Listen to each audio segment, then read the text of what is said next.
भगवते वासुदेवाय। ओम नमो भगवते वासुदेवाय। ओम नमो भगवते वासुदेवाय।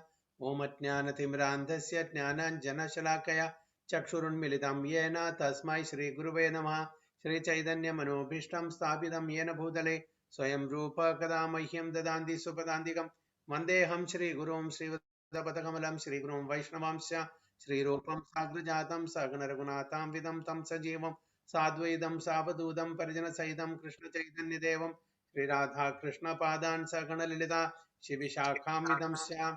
ये कृष्णा करुणा सिन्धो दीनबन्धो जगत्पदे गोपेश गोपिका कान्त राधा कान्त नमोऽस्तुते। तप्त काञ्चन गौरांगी राधे वृन्दावनेश्वरी वृषभानुसुते देवी प्रणमामि हरिप्रिये। वाञ्छाकल्पतरुभ्यश्च कृपा सिन्धुभ्येव च पतितानां पावनेभ्यो वैष्णवेभ्यो नमो नमः। नमो विष्णुपदाय कृष्णपृष्ठाय भूतले श्रीमते भक्तिवेदांत स्वामिनि नामिने नमस्ते सारस्वती देवे गौरवाणी प्रचारिणे निर्विशेष शून्यवादी पाश्चात्य देशतारिणे।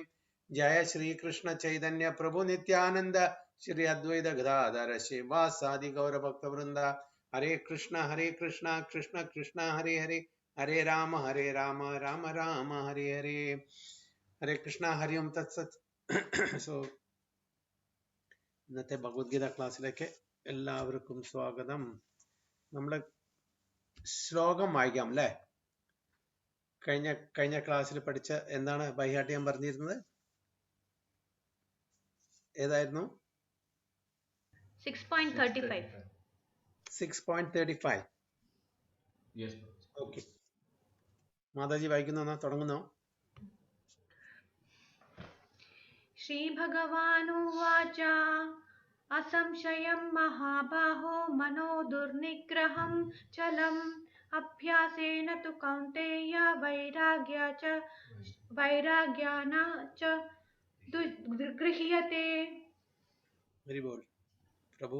श्रीभगवानुवाच असंशयं महाबाहो मनो दुर्निग्रहं चलम् अभ्यासेन तु कौन्तेय वैराग्येन च गृह्यते। Very good.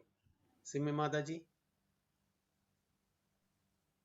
हरे कृष्ण प्रभुजी। हरे कृष्ण। श्री भगवानुवाच असंशयं महाबाहो मनो दुर्निग्रहं चलम् अभ्यासेन तु कौन्तेय वैराग्येन च गृह्यते। Very good. उत्तम भक्ति माताजी। हरे कृष्ण प्रभुजी। हरे कृष्ण। श्री भगवानुवाच असंशयं महाबाहो मनो वैराग्यमे मनो दुर्निग्रहं चरम् अभ्यासेन तु कौन्तेय वैराग्येन च गृह्यते। प्रभु। श्री भगवानुवाच असंशयं महाबाहो मनो दुर्निग्रहं चलम् अभ्यासेन तु कौन्तेय वैराग्येन च गृह्यते। കണ്ണൻ അമ്മു അറിയോ? പഠിച്ചോ?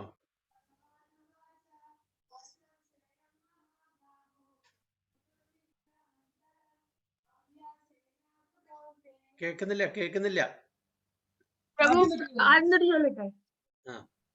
श्री भगवानुवाच असंशयं महाबाहो मनो दुर्निग्रहं चलम् अभ्यासेन तु कौन्तेय वैराग्येन च गृह्यते।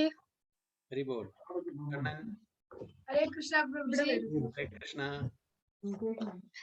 श्री भगवानुवाच असंशयं महाबाहो मनो दुर्निग्रहं चलम् अभ्यासेन तु कौन्तेय वैराग्येन च गृह्यते। Very good. मनोज प्रभु। हरे कृष्ण प्रभुजी। हरे कृष्ण। श्री भगवानुवाच असंशयं महाबाहो मनो दुर्निग्रहं चलम् अभ्यासेन तु कौन्तेय वैराग्येन च गृह्यते। Very good. सरिता माताजी। हरे कृष्ण प्रभुजी। हरे कृष्ण। श्रीभगवानुवाच असंशयं महाबाहो मनो दुर्निग्रहं चलम् अभ्यासेन तु कौन्तेय वैराग्येन च गृह्यते. हरि बोल. अर्चना माता जी. हरे कृष्ण प्रभुजी. हरे कृष्णा. श्री भगवान उवाच असंशयं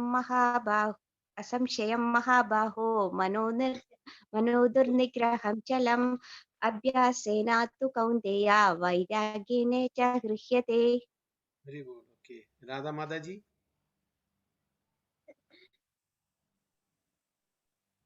हरे कृष्णा. हरे कृष्णा. श्री भगवानुवाच असंशयं महाबाहो मनो दुर्निग्रहं चलम् अभ्यासेन तु कौन्तेय वैराग्येण च गृह्यते. हरे हरि कृष्णा. बोल. ओके. यस. पिनारा. शांता लक्ष्मी देवी. शांतमाता जी.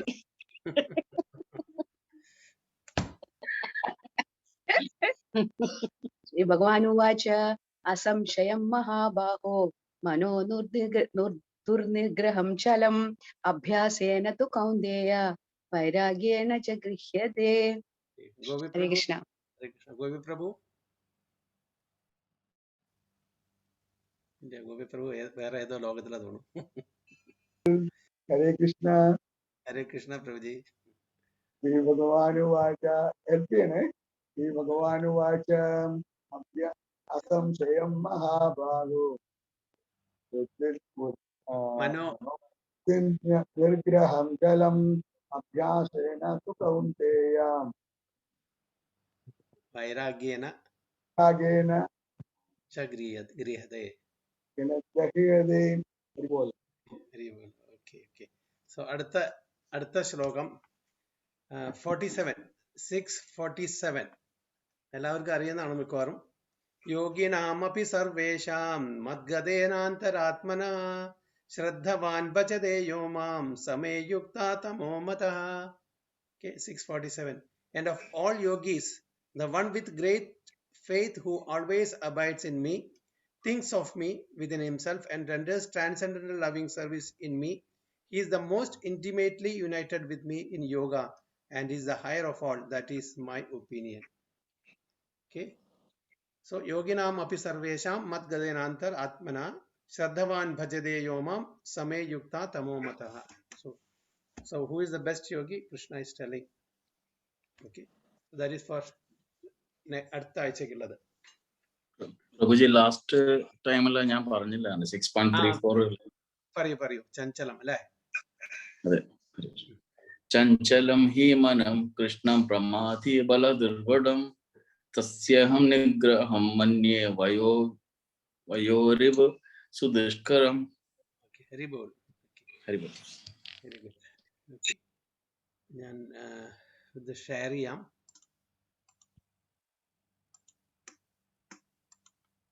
ഹരേ കൃഷ്ണ പ്രഭുജി. ഹരേ കൃഷ്ണ പ്രഭുജി, ഒരു ബ്ലെസ്സിങ് വേണമായിരുന്നു. പറയൂ. അതായത് അമ്പലത്തില് അപേക്ഷ കൊടുത്തിരുന്നു ഭഗവത്ഗീത ക്ലാസ്സിന് വേണ്ടി. അപ്പൊ അവര് ഓൾറെഡി പെർമിറ്റ് ചെയ്തിട്ടുണ്ട്. മാർച്ച് 13 ഔദ്യോഗികമായിട്ട് ഉദ്ഘാടനം ചെയ്യുകയാണ്. മാർച്ച് 13 അപ്പോൾ എനിക്ക് ആ മോഡ്യൂൾ ഒന്ന് കിട്ടണമായിരുന്നു. No problem. ഏതാ, മലയാളം ഇംഗ്ലീഷോ? മലയാളം. ഓക്കെ, ഷുവർ, ഞാൻ അയച്ചു തരാം. ആ മോഡ്യൂൾ സ്റ്റാർട്ടിങ്ങിന് എങ്ങനെയാന്ന്. അപ്പൊ ഇവിടെയുള്ള മോഡ്യൂള് എനിക്ക് അത്ര പരിചയമില്ല. ഞാൻ നോക്കിയായിരുന്നു. ഓക്കെ, ഞാൻ അയച്ചു തരാം. എൻ്റെ ഉള്ളത്. ഓക്കെ, കൃഷ്ണ. ആൻഡ് ബ്ലെസ്സിങ് വേണം. ഹരി ബോൾ. എല്ലാവരും പ്രഭുവിന് വേണ്ടി പ്രാർത്ഥിക്കുക. ഹരേ കൃഷ്ണ ഹരേ കൃഷ്ണ കൃഷ്ണ കൃഷ്ണ ഹരേ ഹരേ, ഹരേ രാമ രാമ രാമ ഹരേ ഹരേ. ഇപ്പൊ പ്രഭു അവിടെ ഭഗവത്ഗീത ക്ലാസ് ടെമ്പിളിൽ എടുക്കാൻ പോകണ്ടേ? ഏതാ ടെമ്പിള് പ്രഭുജി? സർവശാസ്ത്ര ക്ഷേത്രം, തൃക്കുന്നപ്പുഴ. അതെ. Okay, Hari ball. All the best പ്രഭുജി. Thank you പ്രഭുജി. Hare Krishna. With all your blessings. Hare Krishna. Okay. So നമ്മുടെ ചാപ്റ്റർ സെക്കൻഡ് അല്ലേ? ഏതാണ് ശ്ലോക? 20 ശ്ലോക. 20. Okay okay. അപ്പൊ ഞാൻ ഇന്ന് മുതൽക്ക് നമ്മുടെ പാറ്റേൺ ഒന്ന് പതുക്കെ മാറ്റിയാലോ എന്ന് ആലോചിക്കുകയാണ്. ഓക്കെ, ക്ലാസ് എടുക്കുന്നതിന്റെ പാറ്റേൺ എപ്പോഴും ഞാനാണല്ലോ എടുക്കുന്നത്. അപ്പൊ നമുക്ക് ഇന്ന് മുതൽക്ക് ഓരോ ശ്ലോകം ഓരോരുത്തരെ അസൈൻ ചെയ്യാം. ഓക്കെ, അതിൽ ശ്ലോകം വായിച്ച് അതിന്റെ ട്രാൻസ്ലേഷൻ വായിച്ച് പർപ്പോട്ട് വായിച്ച് എക്സ്പ്ലെയിൻ ചെയ്യാം അറിയുന്ന പോലെ. പലതും ആഡ് ചെയ്യാനുണ്ടെങ്കിൽ മറ്റുള്ളവർക്ക് നമുക്ക് ആഡ് ചെയ്യാം. എന്താണ് അഭിപ്രായം?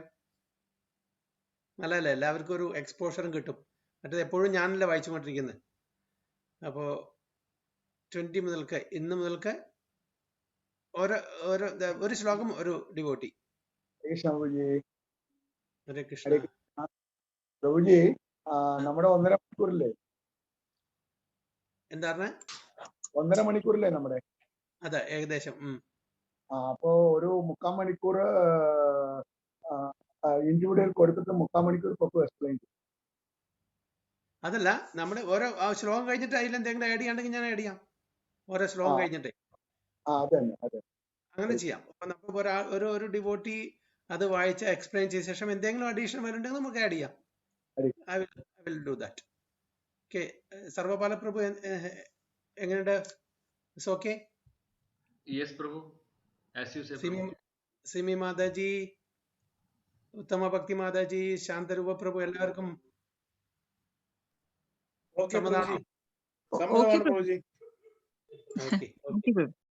Okay, let's do that. അപ്പൊ ഇപ്പൊ ഒന്ന് ടെക്സ്റ്റ് 20 സർവപാല പ്രഭു തന്നെ തുടങ്ങും.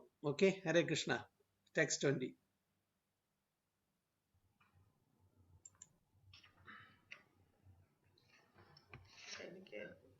ഹരേ കൃഷ്ണ പ്രഭു. കാണുന്നില്ലേ?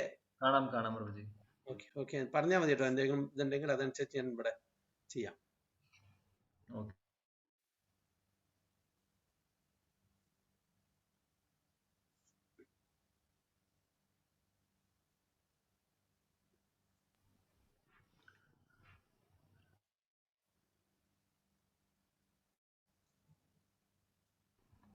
हरे कृष्णा प्रभु जी, दंडवत प्रणाम. Bhagavad Gita chapter 2 text 20.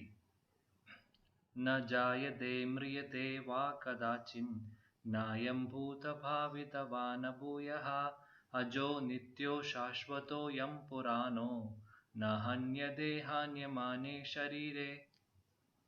അപ്പൊ ഒരു പ്രഭു ഒരു മാതാജിക്ക് കൊടുക്കണം. ഓക്കെ, നമ്മൾ ചെയ്യുന്ന പോലെ അതേ സെയിം ഇതിൽ പാറ്റേണിൽ പോയാൽ മതി. ശ്ലോകം ഒരാൾ വായിക്കുക, ട്രാൻസ്ലേഷൻ വായിക്കുക, പിന്നെ പ്രഭു അതിനെപ്പറ്റി എക്സ്പ്ലെയിൻ ചെയ്യുക. അതങ്ങനെ ഓരോരുത്തരും അങ്ങനെ ചെയ്യുമ്പോൾ നന്നായിരിക്കും. എല്ലാവർക്കും ഒരു ചാൻസ് കിട്ടല്ലോ. ഓക്കെ, ഇപ്പൊ പ്രഭുവിനെ ഇത് മാനേജ് ചെയ്യൂ. എങ്ങനെ ആരെ ക്ലാസ് ശ്ലോകം എടുക്കുന്ന വെച്ചാൽ അവർ മാനേജ് ചെയ്യണം. ഓക്കെ. സരിത മാതാജി ശ്ലോകം വായിച്ചോളൂ. ഹരേ കൃഷ്ണ പ്രഭു. ഞാൻ മലയാളമാണ് എടുത്ത് വെച്ചിരിക്കുന്നത്. ഓക്കെ, ഞാൻ എന്തായാലും നല്ല ശ്ലോകമല്ലേ വായിക്കുന്നത്? ശ്ലോകം വായിക്കാനാണോ? പർപ്പട്ടല്ല, ശ്ലോകമാണ് വായിക്കാൻ പറഞ്ഞതല്ലേ? ന ജായതേ മ്രിയതേ വ കദാചിത് നായം ഭൂത്വാ ഭവിതാ വാ ന ഭൂയാം അജോ നിത്യ ശാശ്വതോയം പുരാണോ ന ഹന്യതേ ഹന്യമാനേ ശരീരേ. പർപ്പട്ട് വായിക്കണം പ്രഭുജി. ഗോപി പ്രഭു ട്രാൻസ്ലേഷൻ വായിച്ചോളൂ.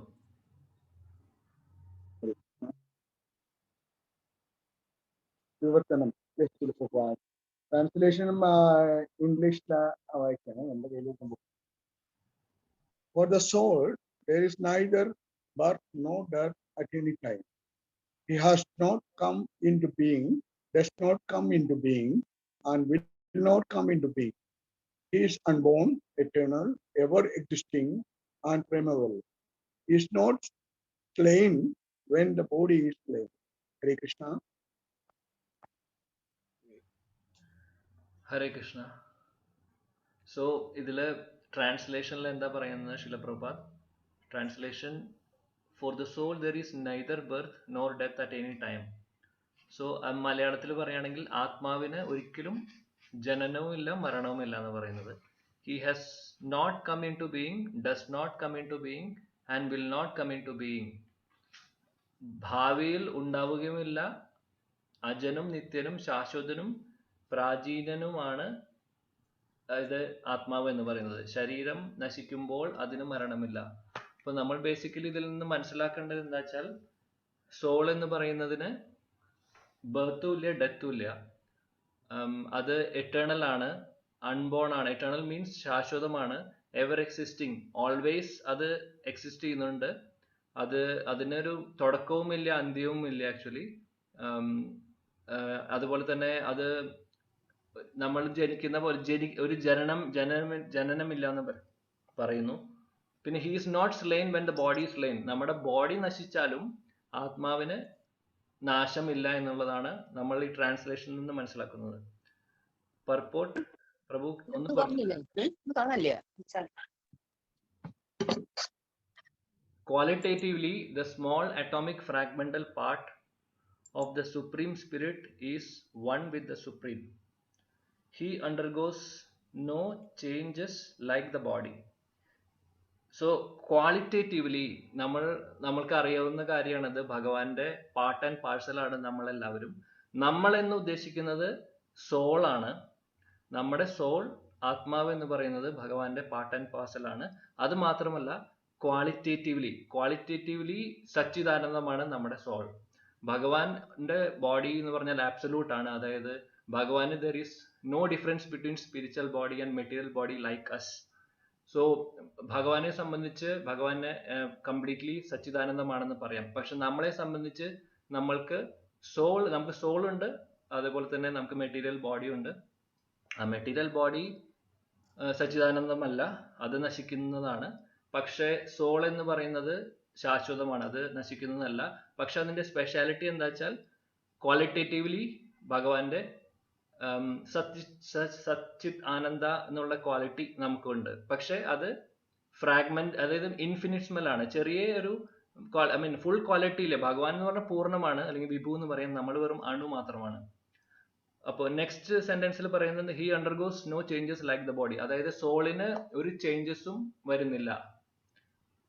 പക്ഷെ ബോഡി നമ്മുടെ ചേഞ്ച് ആവുന്നുണ്ട്. നമുക്കറിയാം ബോഡി എങ്ങനെ ചേഞ്ച് ആവുന്നതെന്ന് വെച്ചാൽ ജനനം മുതൽ മരണം വരെ 6 ഫേസസ് ഉണ്ടല്ലോ. നമ്മൾ എപ്പോഴും നമ്മൾ ക്ലാസ്സിൽ ഡിസ്കസ് ചെയ്യുന്നതാണ്. ജനിക്കുന്നു, പിന്നെ വളരുന്നു, പിന്നെ കുറച്ചു കാലം സ്റ്റേബിളായി നിൽക്കുന്നു, അതിനുശേഷം പ്രൊക്രിയേഷൻ നടക്കുന്നു, അത് കഴിഞ്ഞ് ഡിക്ലൈൻ ചെയ്യുന്നു, അവസാനം മരിക്കുന്നു. അങ്ങനെ transformation is happening to our body. Each and every മിനിറ്റിലും അല്ലെങ്കിൽ ഈച്ച് ആൻഡ് എവരി സെക്കൻഡിലും നമ്മുടെ ബോഡി ചേഞ്ച് ചെയ്തുകൊണ്ടിരിക്കുകയാണ്. അപ്പോൾ പക്ഷേ സോൾ എന്ന് പറയുന്നതിന് ചേഞ്ച് ഇല്ല. അത് എങ്ങനെയായിരുന്നു ആദ്യം അതേപോലെ തന്നെയാണ് പിന്നീട് ഉണ്ടാവുന്നത്. അതേ സോൾ തന്നെയാണ് നമ്മൾ ഈ ബോഡി ലീവ് ചെയ്യുന്ന സമയത്ത് വേറെ ബോഡിയിലേക്ക് പോകുന്നതും. ആ സോളിന് ഒരു ചേഞ്ചും വരുന്നില്ല. Sometimes the soul is called the steady or കുട്ടസ്ഥ. The body is subject to 6 kinds of transformation. ഇതാണ് ഇപ്പൊ ഞാൻ പറഞ്ഞ കാര്യം. 6 types of transformation നമ്മുടെ ബോഡിക്ക് നടക്കുന്നുണ്ട്. പക്ഷെ സോളിനെ സംബന്ധിച്ച് അങ്ങനെ ട്രാൻസ്ഫോർമേഷൻ ഇല്ല.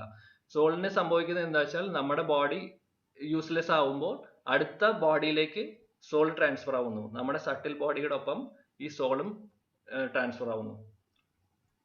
It takes its birth from the womb of mother's body, remains for some time, grows, produces some effects, gradually dwindles, and at last vanishes into oblivion.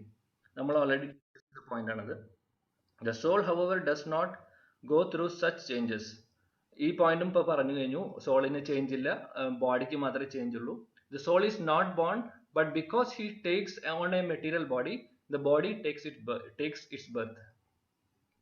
സോളിന് ജനനമില്ല, പക്ഷെ ബോഡിക്ക് ഒരു ജനനമുണ്ട്. മെറ്റീരിയൽ ബോഡിക്ക്.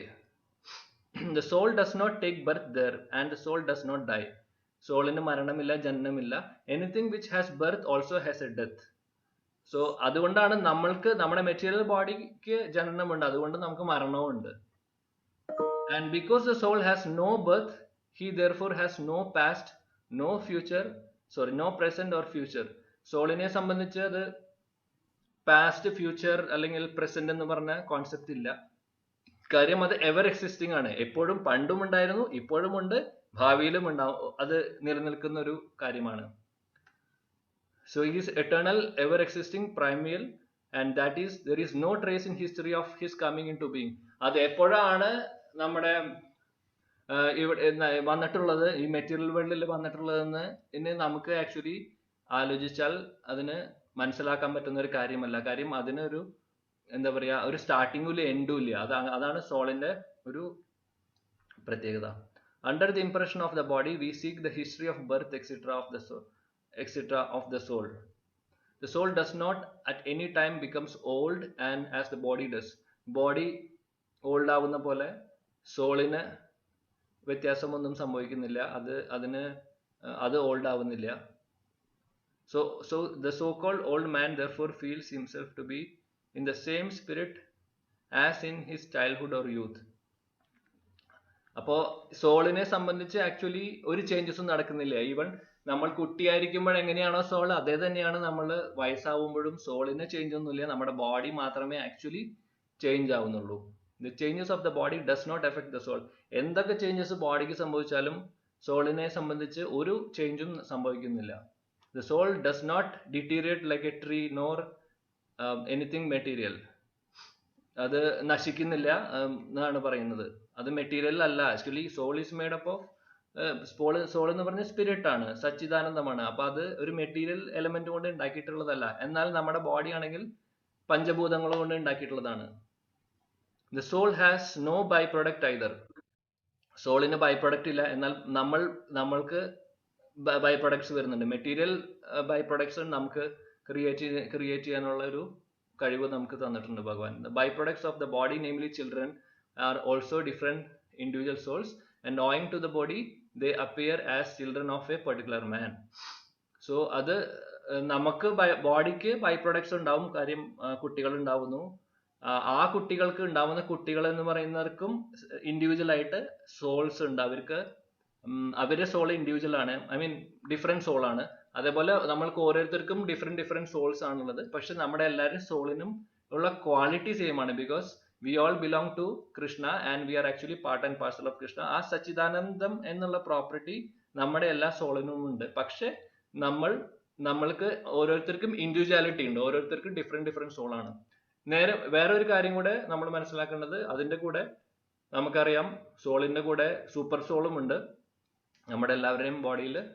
അത് സൂപ്പർ സോളും അടുത്തടുത്ത് തന്നെയാണ് ഇരിക്കുന്നത്. Like 2 birds sitting on a branch of tree എന്നാണ് ഉപനിഷത്തുകൾ പറയുന്നത്. അപ്പോൾ ഒരാൾ വിറ്റ്നസ് ചെയ്യുന്നു, മറ്റാളെ ആക്ഷൻ ചെയ്യുന്നു എന്നുള്ളത്. അപ്പോൾ സൂപ്പർ സോൾ എന്ന് പറയുന്നത് ആക്ച്വലി എല്ലാ ബോഡിയിലും സൂപ്പർ സോൾ ഉണ്ട്. ഇപ്പോൾ എൻ്റെ ബോഡിയിലുണ്ട്, നമ്മുടെ ഓരോരുത്തരുടെയും ബോഡിയിൽ സൂപ്പർ സോൾ പ്രസന്റ് ആണ്. ആ സൂപ്പർ സോളിന് വ്യത്യാസമില്ല. അത് ആക്ച്വലി എന്താ പറയുക, 100% എൻറ്റയർ യൂണിവേഴ്സിൽ ഈവൻ ഈച്ച് ആൻഡ് എവരി ആറ്റത്തിലും ആ സൂപ്പർ സോൾ പ്രസന്റ് ആണ്. ആ സൂപ്പർ സോളിന്റെ ക്വാളിറ്റി സെയിം സൂപ്പർ സോൾ ആണ് എല്ലായിടത്തും ഉള്ളത്. പക്ഷെ നമ്മളെ സംബന്ധിച്ച് നമ്മൾക്ക് ഓരോരുത്തർക്കും ഇൻഡിവിജ്വൽ സോൾസ്, ഡിഫറെന്റ് സോൾസ് ആണുള്ളത്. So okay, the body develops because of souls presence but the soul has neither of shoots nor change. Again ഇത് നേരത്തെ പറഞ്ഞ പോലെ തന്നെയാണ്. ബോഡി വർക്ക് ചെയ്യുന്നതും ബോഡി പ്രോസസ് ചെയ്യുന്നതും ബോഡി നമ്മൾക്ക് ഇപ്പൊ കോൺഷ്യസ്നെസ് ഉള്ളതും എല്ലാം ഈ സോളിന്റെ പ്രസൻസ് കൊണ്ട് മാത്രമാണ്. അല്ലെങ്കിൽ നമ്മുടെ ബോഡിക്ക് ഒരു എന്താ പറയാ, ഒരു വാല്യൂം ഇല്ല ആക്ച്വലി. അതാണല്ലോ നമ്മൾ മരിക്കുമ്പോൾ എന്താ സംഭവിക്കുന്നത്, സോളാണ് നമ്മളെ വിട്ടു പോകുന്നത്. പക്ഷെ നമ്മുടെ ബോഡി അവിടെ തന്നെ കിടക്കുന്നുണ്ട്. അപ്പൊ ആ സോൾ ഉള്ളത് കൊണ്ടാണ് നമ്മൾക്ക് കോൺഷ്യസ്നെസ് ഉള്ളതും നമ്മുടെ ബോഡിക്ക് ചേഞ്ചസ് വരുന്നതും ബോഡി ഡെവലപ്പ് ചെയ്യുന്നതും ബാക്കി പറഞ്ഞ 6 ചേഞ്ചസും ട്രാൻസ്ഫോർമേഷൻസും ഒക്കെ നടക്കുന്നത് സോളിന്റെ പ്രസൻസ് കൊണ്ടാണ്. So therefore the soul is free from the 6 changes of the body. Yes, അത് നമ്മൾ ഓൾറെഡി പറഞ്ഞു. പ്രഭു ഒന്ന് താഴെ പോവും. In the Katha Upanishad 1-18 we also find a similar passage which reads na jayade mriyade va vipaschin nayam kudaschin na bhabhuva kaschit ajo nitya shashwado yam purano na hanyade hanyamane sharire. The meaning and purport of this verse is same as in Bhagavad Gita, but here in this verse there is one special word vipaschit, which means learned or with knowledge. So I mean ഈ ഒരു ശ്ലോകവും similar ആണ് നമ്മളിപ്പോ വായിച്ച 220 എന്ന് പറഞ്ഞ ശ്ലോകമായിട്ട് similar ആണ്. ആകെയുള്ള change എന്ന് പറഞ്ഞാൽ മെയിൻ ചേഞ്ച് എന്ന് പറഞ്ഞാൽ വിഭജിച്ച് എന്ന് പറഞ്ഞ ഒരു വേർഡ് അവിടെ വന്നിട്ടുണ്ട്. അതിന്റെ അർത്ഥം എന്ന് പറഞ്ഞാൽ നോളജ് ഉണ്ട് എന്നാണ്. അതായത് ഈ നമ്മുടെ സോൾ ഈസ് നമുക്കറിയാം സച്ചിത് ആനന്ദമാണെന്ന്. മീൻസ് ചിത്ത് എന്ന് പറയുന്നത് തന്നെ നോളജ് ആണ്. ഫുള്ളി അവെയർ ഫുൾ നോളജ് ഉണ്ട് ആക്ച്വലി. സോളിന്റെ പ്രോപ്പർട്ടി ആണത്. Soul is full of knowledge. അതന്നെ പറയുന്നത് നെക്സ്റ്റ് സെന്റൻസിൽ. Soul is full of knowledge or full always with consciousness. Therefore consciousness is the symptom of the soul. അപ്പൊ അതാണ് നമ്മുടെ ആക്ച്വലി നേരത്തെ പറഞ്ഞ പോയിന്റ് തന്നെ. നമ്മുടെ ബോഡിക്ക് അനക്കമുള്ളതും എല്ലാ പ്രോസസ്സ് നടക്കുന്നതും ട്രാൻസ്ഫോർമേഷൻസ് നടക്കുന്നതും എല്ലാം സോളിന്റെ പ്രസൻസ് കൊണ്ടാണ്. ആക്ച്വലി ആ നമ്മുടെ ബോധം അല്ലെങ്കിൽ അവബോധം എന്ന് പറയുന്നത് തന്നെ സോൾ ഉള്ളത് കൊണ്ട് മാത്രമാണ് അങ്ങനെ സംഭവിക്കുന്നത്. Even if one does not find the soul within the heart where he is situated, one can still understand the presence of soul simply by the presence of consciousness. അതെ, നമുക്ക് സോൾ എവിടെയാണ് നമുക്കറിയാം. Soul എന്ന് പറയുന്നത് heart എന്ന് പറഞ്ഞ ഹാർട്ടിന്റെ റീജിയനിലാണ് soul വരുന്നത്. അപ്പൊ നമ്മൾക്ക് എങ്ങനെയാണ് ഇത് സോൾ ഉണ്ടെന്ന് പ്രസൻസ് എങ്ങനെയാണ് നമുക്ക് അറിയുന്നത് വെച്ചാൽ നമുക്ക് ഓഫ് കോഴ്സ് നമുക്കത് കാണാൻ പറ്റുന്ന ഒരു കാര്യമല്ല. നമുക്ക് ഓൾറെഡി അറിയാം സോളിന്റെ സൈസ് നമ്മുടെ ഉപനിഷത്തുകളിൽ പറഞ്ഞിട്ടുണ്ടല്ലോ. 1/10,000 part of tip of A hair എന്നാ പറയുന്നത്. അപ്പൊ അത്രയ്ക്കും ചെറിയ ഒരു സൈസാണ് സോളിന് പറയുന്നത്. അപ്പോ നമ്മുടെ മെറ്റീരിയൽ മൈക്രോസ്കോപ്സും എന്തൊക്കെ ഡിസ്കവറീസും നമ്മുടെ സയന്റിസ്റ്റ് ചെയ്തിട്ടുണ്ടോ ആ എക്യുപ്മെന്റ്സ് ഒന്നും വെച്ചിട്ട് ഒരിക്കലും സോളിനെ കാണാൻ പറ്റുന്ന കാര്യമല്ല.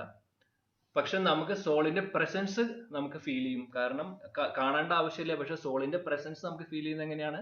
നമ്മുടെ ഈ കോൺഷ്യസ്നെസ് നമ്മുടെ ബോഡിയിൽ ത്രൂ ഔട്ട് ഉണ്ട്. അപ്പോ ആ ഒരു സോൾ ഉള്ളത് കൊണ്ടാണ് നമുക്ക് ഈ കോൺഷ്യസ്നെസ് ഉള്ളതും ഈവൻ നമ്മുടെ ഓരോ സെൻസസ് വർക്ക് ചെയ്യുന്നതും ഒക്കെ അതുകൊണ്ടാണ്. അപ്പൊ നമ്മൾക്ക് ഇവിടെ ചെറിയ ആരെങ്കിലും ഒന്ന് പിൻ ചെയ്ത് കഴിഞ്ഞാൽ ഉടനെ ആ സിഗ്നൽ പാസ് ആവുന്നുണ്ട്, നമ്മൾക്ക് ബ്രെയിനിലേക്ക് പോകുന്നുണ്ട്, നമുക്ക് ആ പെയിൻ ഫീൽ ചെയ്യുന്നുണ്ട്. അപ്പൊ ഇതെല്ലാം നടക്കുന്നത് ആ കോൺഷ്യസ്നെസ് കൊണ്ടാണ്. കോൺഷ്യസ്നെസ് എന്ന് പറയുന്നത് എന്തുകൊണ്ടാണ്? ഈ സോൾ ഉള്ളത് കൊണ്ട് മാത്രമാണ് ഈ കോൺഷ്യസ്നെസ് ഉള്ളത് നമ്മുടെ ബോഡിയിൽ. Sometimes we do not find the sun in the sky owing to clouds or for some other reason, but the light of the sun is always there and we are convinced that it is there for daytime. അപ്പൊ പറയുന്നത് എന്താ വെച്ചാൽ ചിലപ്പോൾ നമ്മൾ കാലത്ത് തന്നെ morning ടൈമിൽ തന്നെ ചില സമയങ്ങളിൽ നമ്മൾക്ക് അറിയാം സൺ എന്ന് പറയുന്നത് ഈസ്റ്റില് ഉദിക്കുന്നു. അതിങ്ങനെ മൂവ് ചെയ്യുന്നത് നമുക്കറിയാം. ഓരോ സമയം ഓരോ മണിക്കൂർ കഴിയുമ്പോഴും അല്ലെങ്കിൽ ഓരോ ടൈം കഴിയുമ്പോഴും സണ്ണിന്റെ പൊസിഷൻസ് ഇങ്ങനെ മാറിക്കൊണ്ടിരിക്കുന്നുണ്ട്. അപ്പോ എന്താ സംഭവിക്കുന്നത്? പക്ഷെ ചില സമയങ്ങളിൽ നമുക്കറിയാം ക്ലൗഡ്സ് അല്ലെങ്കിൽ കാർമേഘങ്ങൾ ഉണ്ടെങ്കിൽ അത് മൂടിയിരിക്കുന്നത് കാണാം. പക്ഷെ അതിന്റെ അർത്ഥം സൺ അവിടെ ഇല്ല എന്നുള്ളതല്ല. Sun is always there. അതേപോലെ തന്നെയാണ് നമ്മുടെ സോളിന്റെ കാര്യം. സോള് നമുക്ക് കാണാൻ പറ്റില്ലായിരിക്കാം ഒരു പക്ഷെ, നമുക്ക് പക്ഷെ സോള് ഉള്ളത് കൊണ്ടാണ് ആ കോൺഷ്യസ്നസ് അല്ലെങ്കിൽ ആ ബോധം നമ്മുടെ ശരീരത്തിലുള്ളത്. As soon as there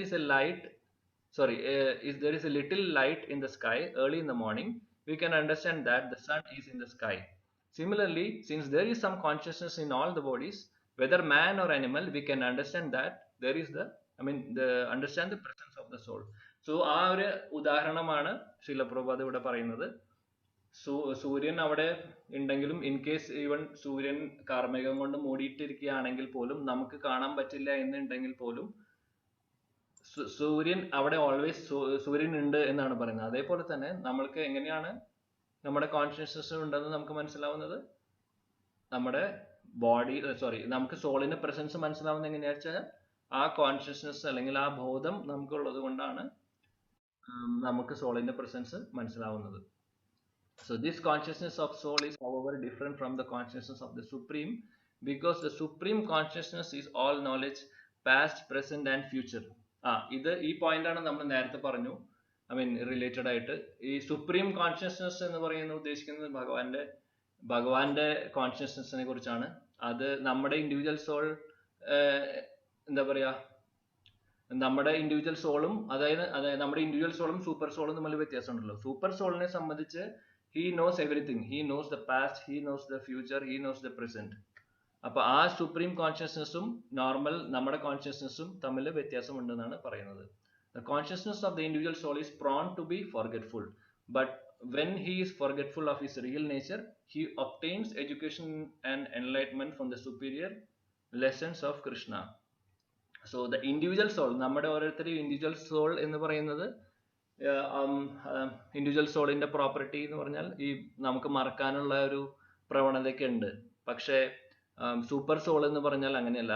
അത് എന്താ പറയുക, പ്രസന്റും പാസ്റ്റും ഫ്യൂച്ചറും ഒക്കെ ഫുള്ളി അവെയർ ആയിരിക്കും. ഫുൾ നോളജ് ഉണ്ട് എന്നാണ് പറയുന്നത്. So when he is forgetful of his real nature he obtains educations. So അതുകൊണ്ടാണ് നമ്മൾക്ക് ഈ നമ്മുടെ നോളജ് ഒക്കെ എന്ന് പറയുന്നത് ആക്ച്വലി എവർ എക്സിസ്റ്റിംഗ് അല്ലല്ലോ. നമുക്ക് ലിമിറ്റേഷൻ ഉണ്ട്. പലതും നമ്മൾ മറന്നു പോകുന്നുണ്ട്. പലതും നമുക്ക് അറിയാത്തത് നമ്മൾ പഠിക്കാൻ ശ്രമിക്കുന്നുണ്ട്. അപ്പൊ നമ്മൾക്ക് അങ്ങനെ ഇങ്ങനത്തെ ഈ നോളജ് ഒക്കെ നമുക്ക് കിട്ടുന്നത് ഇതേപോലെ ഭഗവാന്റെ ടീച്ചിങ്സിൽ നിന്നും ഇതേപോലെ സ്ക്രിപ്റ്റേഴ്സിൽ നിന്നും ആചാര്യന്മാർ തന്നിട്ടുള്ള ഈ എക്സ്പ്ലനേഷൻസും അല്ലെങ്കിൽ പർപ്പോർട്സും ഒക്കെ വായിക്കുമ്പോഴാണ് നമുക്ക് മനസ്സിലാവുന്നത്, നമുക്ക് ഈ നോളജ് കിട്ടുന്നത്. എന്നാൽ സൂപ്പർ സോളിനെ സംബന്ധിച്ച് he knows everything. But Krishna is not like the forgetful soul. If so, Krishna's teachings of Bhagavad Gita would be useless. So അതന്നെയാണ് പറയുന്നത്. കൃഷ്ണ എന്ന് പറയുന്നത് ഓക്കെ, കൃഷ്ണ സൂപ്പർ സോൾ, ഭഗവാൻ തന്നെയാണല്ലോ സൂപ്പർ സോൾ എന്ന് പറയുന്നത്. അപ്പോൾ സൂപ്പർ സോളിനെ സംബന്ധിച്ച് ആ നോളജ് അൺലിമിറ്റഡ് ആണ്, എന്താ പറയുക, ഫുൾ കോഗ്നിസന്റ് ആണ്. ഒരിക്കലും എന്താ പറയുക, എല്ലാം അറിയാം അദ്ദേഹത്തിന്. അപ്പൊ അതുകൊണ്ട് തന്നെയാണ് ഈ ഭഗവത്ഗീത ഇത്രയും അതുകൊണ്ടാണ് ഭഗവത്ഗീത ആക്ച്വലി നിലനിൽക്കുന്നത്. അല്ലാത്ത പക്ഷം ഇപ്പൊ നോർമൽ ഒരു നമ്മളെപ്പോലുള്ള ഒരാളാണ് ഭഗവത്ഗീത എന്നുണ്ടെങ്കിൽ ഒരിക്കലും അതൊരു ആധികാരികമായിട്ട് എടുക്കാൻ പറ്റില്ല. കാരണം നമുക്ക് ഈ മറവിയുണ്ട്, നമുക്ക് പല പോരായ്മകളും ഉണ്ട്. പക്ഷെ ഭഗവാനെ സംബന്ധിച്ച് അങ്ങനെ ഒരു പോരായ്മകളും ഇല്ല അതില്. സോ അതാണ് ആ ഒരു പാരഗ്രാഫിൽ പറയുന്നത്.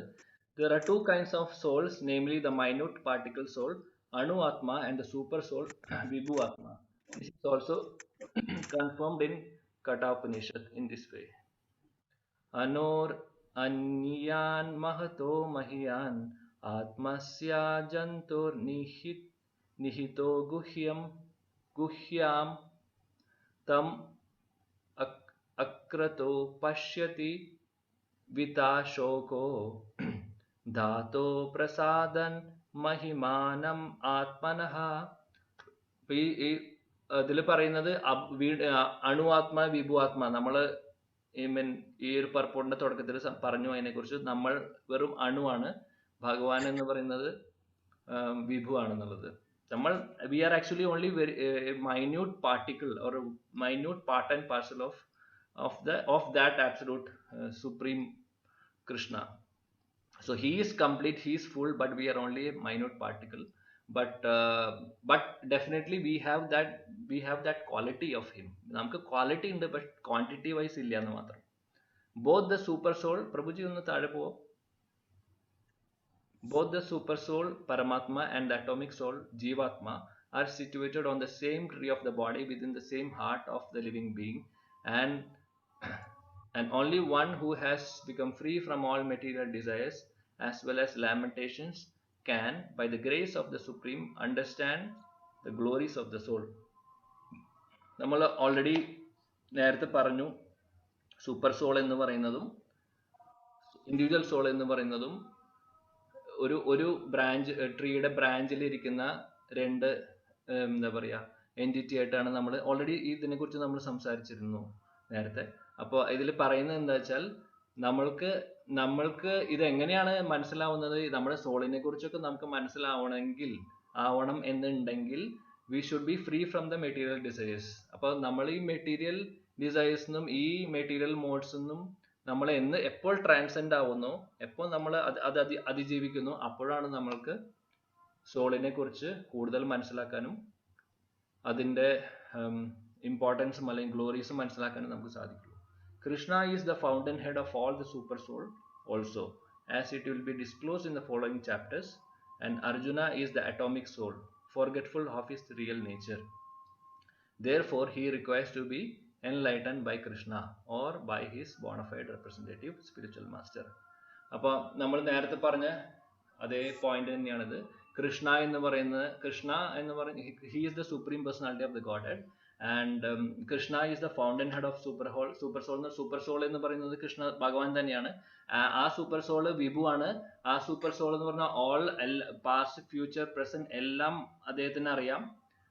പക്ഷെ അർജുനന് ഉള്ളത് എന്ന് പറഞ്ഞാൽ ഒരു ഇൻഡിവിജ്വൽ സോളാണ്, ഒരു അറ്റോമിക് സോളാണ്. അപ്പൊ അർജുനനെ സംബന്ധിച്ച് ആ സോളിന് ഫോർഗറ്റ്ഫുൾനെസ്സും ഒക്കെ ഉണ്ട്. അപ്പൊ അതുകൊണ്ടാണ് അർജുനൻ ആ യുദ്ധഭൂമിയിൽ നിൽക്കുമ്പോൾ അദ്ദേഹത്തിന്റെ ധർമ്മം എന്താണെന്ന് അദ്ദേഹം മറന്നു പോകുന്നത് അതുകൊണ്ടാണ്. Because he is an individual soul actually. He is not having all the qualities of the super soul. നമ്മുടെ അവസ്ഥയും അത് തന്നെയാണ്. നമ്മൾക്കും സംഭവിക്കുന്നത് അതാണല്ലോ. നമുക്ക് ചില സമയങ്ങളിൽ എന്താണ് ചെയ്യേണ്ടതെന്ന്, ചില സമയങ്ങളിലല്ല മിക്ക സമയങ്ങളിലും അങ്ങനെയാണ്, എന്താണ് ചെയ്യേണ്ടതെന്ന് അറിയില്ല, കൺഫ്യൂഷൻ ആണ്. അപ്പൊ നമ്മളും എന്താ ചെയ്യേണ്ടത്? അർജുനൻ ഭഗവാന്റെ ശരണം പ്രാപിച്ചു, എന്നിട്ട് ഭഗവാൻ എല്ലാ കാര്യങ്ങളും പറഞ്ഞു കൊടുത്തു. അതനുസരിച്ചിട്ട് ഭഗവാൻ പറയുന്നത് എന്താണോ അത് ഞാൻ ചെയ്യുമെന്ന് എന്താ പറയാ ദൃഢ നിശ്ചയത്തോട് കൂടിയിട്ട് അർജുനൻ അത് ചെയ്തു. അർജുനൻ സക്സസ്ഫുൾ ആയി.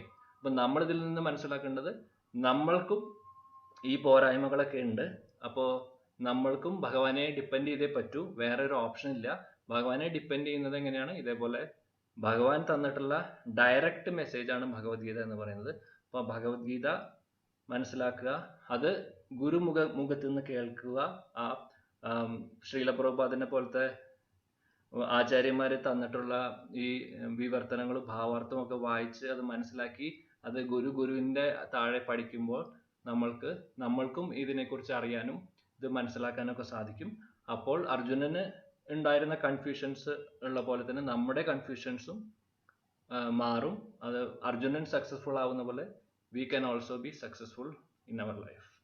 ഹരേ കൃഷ്ണ പ്രഭു. ദണ്ഡവത് പ്രണാമം. ഹരി ബോൾ. ഹരേ കൃഷ്ണ. എന്തെങ്കിലും കമന്റ്സ് പ്രഭുവിനെ പറഞ്ഞോളൂ.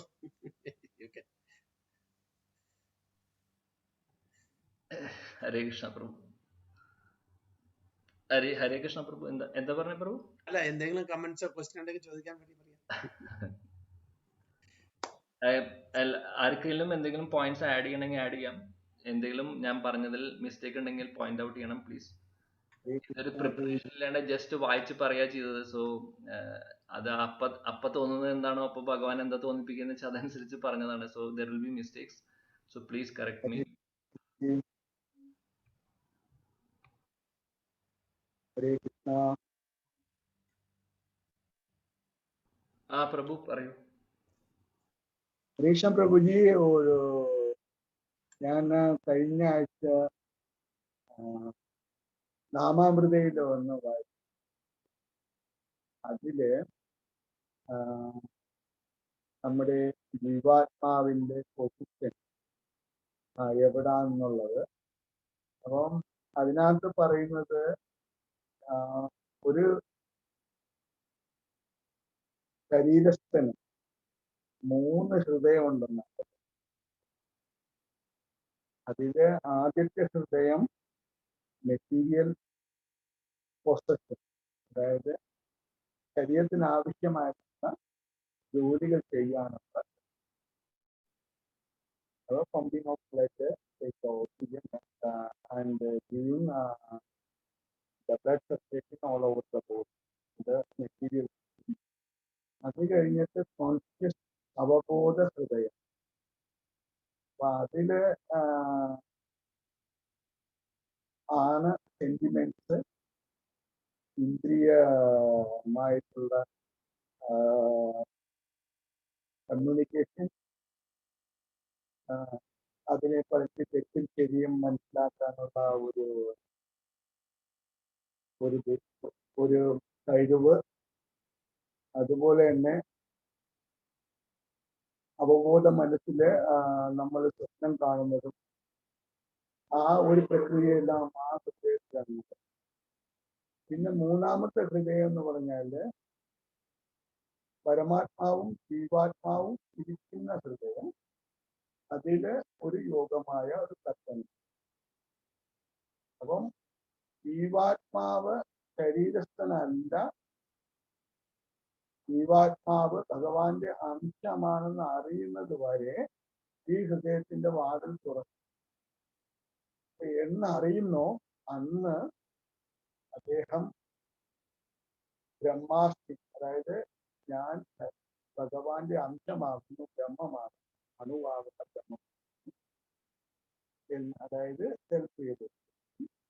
അതിനുശേഷം ഭഗവാന് സറണ്ടർ ചെയ്ത് നിൽക്കും. അതായത് നമ്മുടെ പുരുഷാർത്ഥം തുടങ്ങുന്നത് ഈ ഹൃദയത്തിലാണ്. ഈ ഹൃദയത്തിൽ എത്തുന്നത് വരെ മെറ്റീരിയൽ, അതായത് മൃഗതുല്യനായ ഞാൻ ജീവിയാണെന്ന് മാത്രം. ഈ ഹൃദയത്തിന്റെ അവബോധം എത്തുമ്പോൾ മാത്രമാണ് പുരുഷാർത്ഥം സാധിക്കുന്നത്. അങ്ങനെ പുരുഷാർത്ഥത്തിന്റെ അവസാനമാണ് യോഗമായ മാർഗം. ആ ഒരു യോഗമായ മാർഗത്തിലാണ് മോക്ഷത്തിലേക്കുള്ള മാർഗം. അത്രയും വരെ ഞാൻ വായിച്ചു. ഹരേ കൃഷ്ണ. ഹരേ കൃഷ്ണ പ്രഭുജി. ഇതുവരെ കേട്ടിട്ടില്ല പ്രഭു, പുതിയ ഇൻഫർമേഷൻ ആണ്. Thank you so much. ഏത് ബുക്കായിരുന്നു പ്രഭു? റെഫറൻസ് എന്താണ്? ഇത് നാമാമൃതയിലെ ഒരു ശ്ലോകം, കഠോപനിഷത്തിലെ ഒരു ശ്ലോകം വായിച്ചിട്ടാണ് ഒരു പ്രഭു ഇവിടെ വിശദീകരിച്ചത്.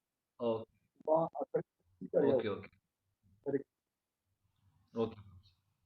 താങ്ക് യു സോ മച്ച് പ്രഭു. Hare Krishna. Thank you for sharing. Hari Bol. Very nice. Nice said. Okay, പ്രഭു ഡീറ്റെയിൽ ആയിട്ട് പറഞ്ഞു. ഇപ്പോ ഈ ലോകത്തില്, അതായത് ഭൗതിക ലോകത്തില് ജീവാത്മാവും പരമാത്മാവും സച്ചിദാനന്ദമാണ്. ഓക്കെ, ചേഞ്ച് ആവുന്നില്ല. ഓക്കെ, ഒന്നും സംഭവിക്കുന്നില്ല. നേരെ മറിച്ച് ബാക്കി എല്ലാം ചേഞ്ച് ആവുന്നുണ്ട്. അപ്പോൾ ആ ചേഞ്ചിന്റെ കാരണം എന്താണ്? എന്താണ് കാരണം? What is the reason for the change? ബാക്കിയെല്ലാം ചേഞ്ച്, ജീവാത്മാവും പരമാത്മാവും ഒഴിച്ച് എല്ലാം ചേഞ്ച് ആവുന്നു അല്ലേ? അപ്പൊ ഈ മറ്റുള്ള നമ്മുടെ ശരീരം, അത് സ്ഥൂല ശരീരമാണെങ്കിലും ശരി, സൂക്ഷ്മ ശരീരമാണെങ്കിലും ശരി, അത് ചേഞ്ച് ആയിക്കൊണ്ടിരിക്കുന്നു. ആ ചേഞ്ചിന്റെ കാരണം എന്താണ്?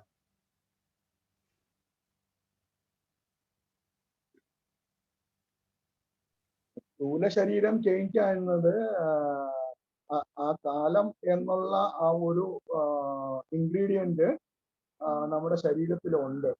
അതുകൊണ്ടാണ് ചേഞ്ച് ആവുന്നത്. Very good. Time, I am time destroyer പറയുന്നത് ഭഗവാൻ തന്നെ പറയുന്നില്ലേ? അപ്പൊ എന്താണ് അതിന്റെ എലിമെന്റ്? കാരണം, മെയിൻ ആയിട്ടുള്ള കാരണം ടൈം ഫാക്ടർ ആണ്. ടൈം ഫാക്ടർ എല്ലാറ്റിനെയും നശിപ്പിക്കും.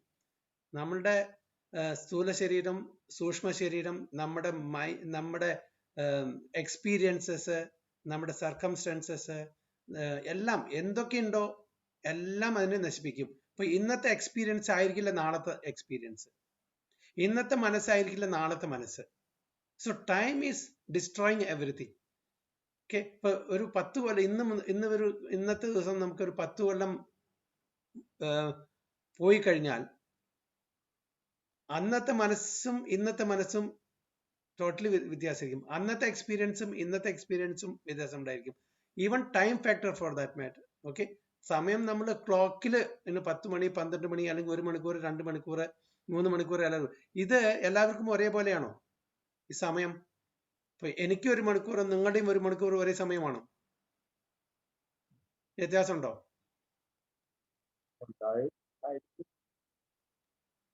എന്താണ് നിങ്ങളുടെ അഭിപ്രായം? അപ്പൊ എന്റെ 1 മണിക്കൂറും നിങ്ങളുടെ 1 മണിക്കൂറും സമയം വ്യത്യാസമുണ്ടോ?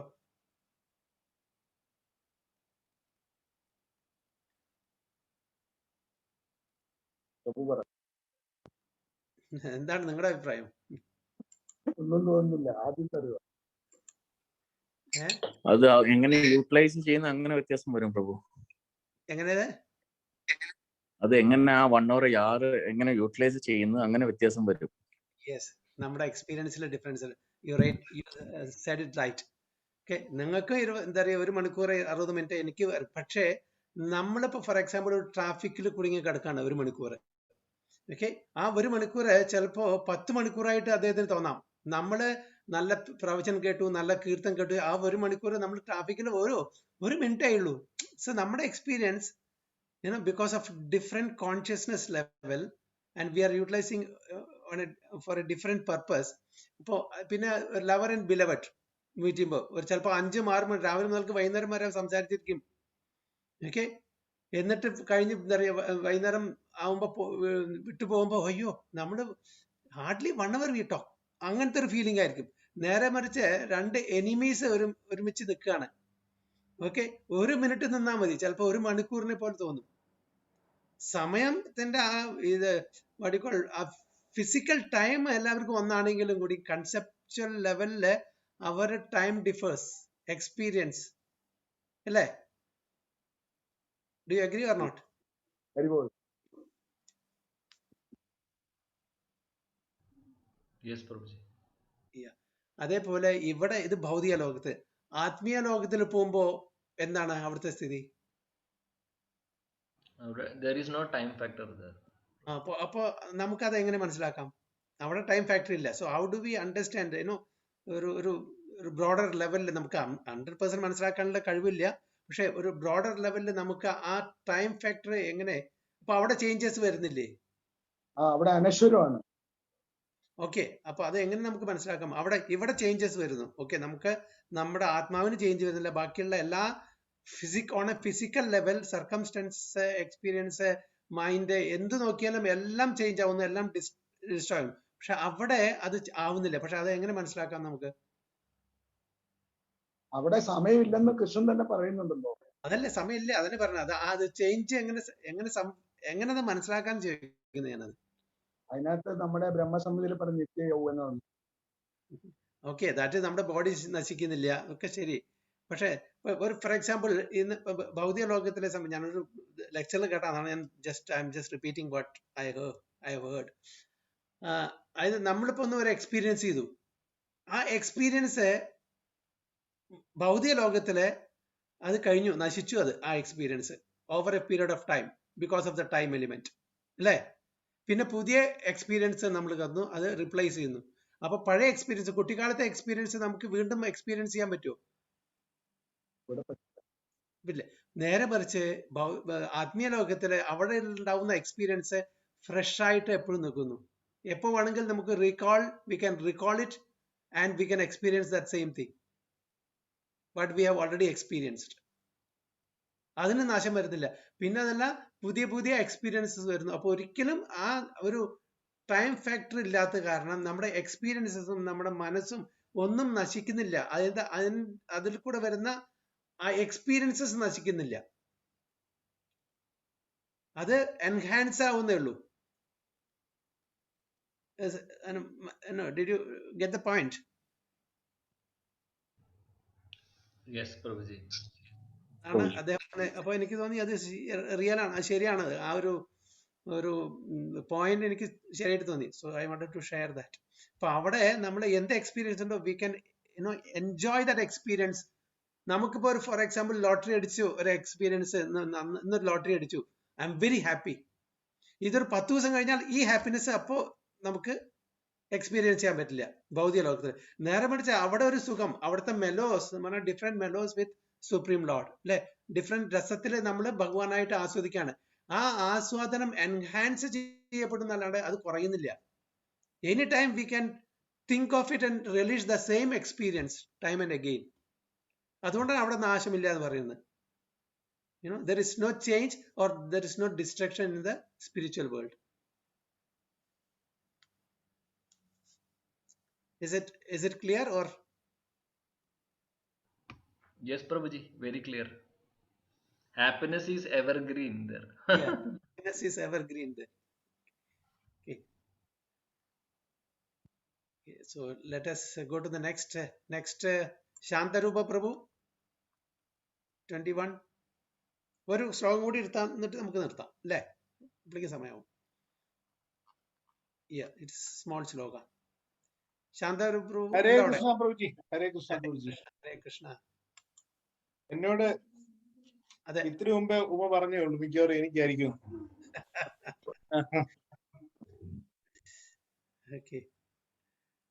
ഹരേ കൃഷ്ണ പ്രഭുജി. അല്ല, ഇനി അടുത്ത ക്ലാസ്സില് change the devotees. അപ്പൊ അതുകൊണ്ട് ആരും വരാതിരിക്കരുത്. വേദ വിനാശിനം നിത്യം യേന മജമന്വയം കഥം സ പുരുഷ പാർത്ഥ ഖം ഖാദയതി ഹന്തികം. സിമി മാതാജി വായിച്ചോളൂ. Hare Krishna Prabhuji. Veda vinasinam nityam yayenam majam avyayam kadam sa purusha partha kam gatayati hantikam.